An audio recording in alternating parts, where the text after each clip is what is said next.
হেলাল মোটরসের মালিক হেলাল উদ্দিন এবং আমার বাবা খাজা মোটরসের মালিক জসিমউদ্দিন। নতুন গ্রামে আমরা দীর্ঘদিন মোটরসাইকেল পার্টসের ব্যবসা করি।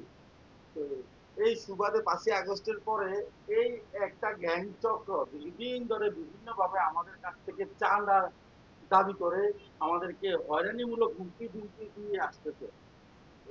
এই সুবাদে আমরা তাদের সাথে কোন রকম আপোষ না করায় গতকালকে আমার দোকানে আমার শাহপাড়া জায়গা বিক্রিকৃত 22 লক্ষ টাকা আমার দোকানে ছিল। আমি আরেকটা জায়গা ভাড়া করার জন্য টাকাটা দোকানে রাখছিলাম। তারা কিভাবে এই সংবাদ রূপসূত্রে এই সংবাদ পাইয়া আমার দোকানে আইসা অতর্কিত পরিকল্পিতভাবে ভয়ানক ভাবে হামলা করে। অস্ত্র শস্ত্র পিস্তল সহ প্রায় 40-50 জন পোলাপাইন আইসা আমার দোকানে হামলা করে এবং বিশাল ভাঙচুর চালায়। এক পর্যায়ে আমি হত্যার আশঙ্কা করে আমি দোকান থেকে পালিয়ে চলে আসি। তারা আমার ড্রয়ারের তালা এবং ক্যাশ ভেঙে ওইখান থেকে 22 লক্ষ টাকা, ওই জায়গা বিক্রির 22 লক্ষ টাকা নিয়ে যায়। পরবর্তীতে আসা হামলা চালায় খাজা মোটরস আমার বাবার দোকানে। এখানেও তুমুল হামলা করে আমার বাবাকে আহত করে। ওইখান থেকে 42,000 টাকা নিয়ে যায় এবং কিছু মালামাল তারা লুটপাট করে। এক পর্যায়ে আমার বাড়ি ঘরের দোকান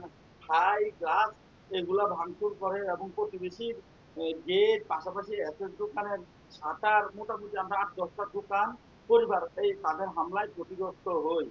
এরা একটা কৃষি গ্যাং চক্র।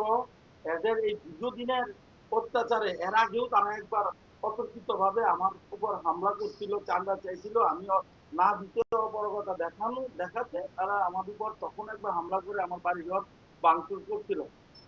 আমি শান্তির স্বার্থে থানায় অভিযোগ দিয়েও তাদের সাথে বাড়াবাড়ি করি নাই।